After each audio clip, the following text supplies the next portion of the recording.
Bonjour à tous, très heureux de vous retrouver pour votre quotidienne Quintet Flash. Et ce samedi, on prend la direction de Vincennes à l'occasion du prix de Saint-Georges de Didonne. C'est une course réservée à des chevaux âgés de 6 à 8 ans. Ils seront 15 sur les rangs, 5 au premier poteau et 10 au second échelon. Et tous devront parcourir la distance de 2850 mètres. Une épreuve avant le coup assez facile à déchiffrer. Les principaux favoris devraient répondre présent. Mes trois bases me semblent assez fiables et je fonde de gros espoirs sur elles. Et on voit ça tout de suite avec mon analyse.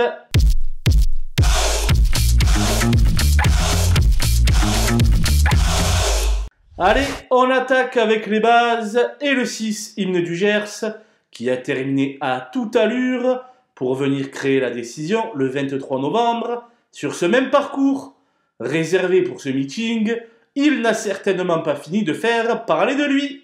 Le 7, Edic Gemma, n'a pu bénéficier d'un parcours limpide en dernier lieu, ce qui a compromis ses chances d'obtenir un meilleur classement. Jugé sur sa deuxième place lavalloise auparavant, c'est une première chance évidente.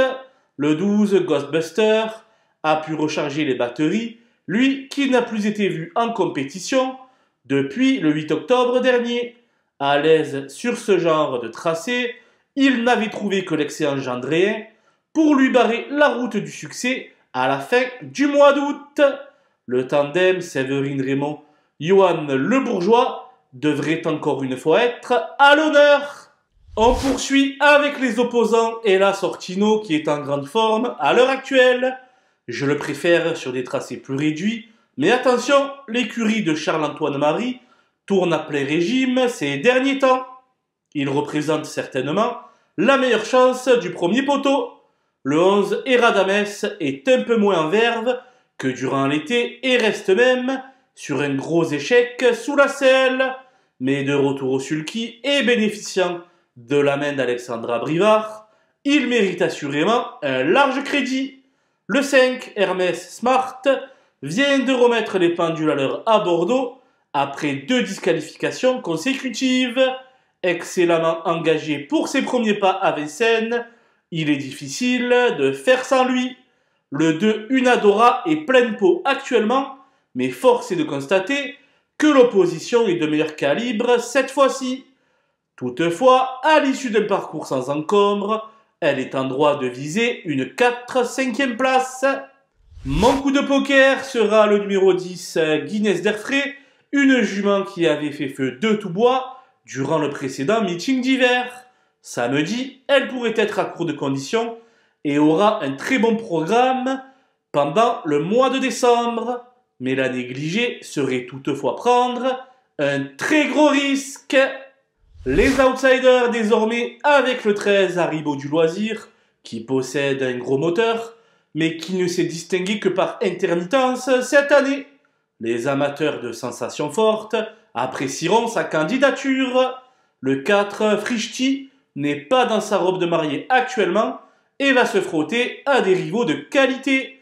Ce n'est pas un interdit, mais avant le coup, il ne peut briguer que la 5e place. Le 15, Gaïa d'Ocagne, ne peut rêver meilleur engagement, mais elle ne possède plus aucune marge de manœuvre à ce niveau. Elle aurait déjà rempli son contrat en s'emparant d'une petite allocation. Les délaissés, avec le 9 Hannibal Tuileries, l'excellent 6 ans de Jacques Bruno, qui sera piloté cette fois-ci par son mentor, muni de ses 4 fers. Mieux vaut donc le revoir dans des circonstances plus favorable. Le 8, Urella, est dans le même cas de figure qu'Hannibal Tuileries, puisqu'elle va courir chaussée. Elle est à suivre prochainement sans ses fers, de préférence, contre les seules femelles. Le 3, Guélise, n'a plus couru ferré depuis le 25 septembre 2022. Dans ces conditions, je ne l'ai pas retenu. Enfin, le 14, Hakim de Chenu, sera à suivre au trot monté, sa spécialité de prédilection. Complètement hors forme actuellement, l'impasse me semble évidente. Voilà, nous avons passé en revue les 15 partants de ce prix de Saint-Georges de Didonne. Je vous laisse avec ma sélection et mes conseils de jeu. Bon jeu à tous!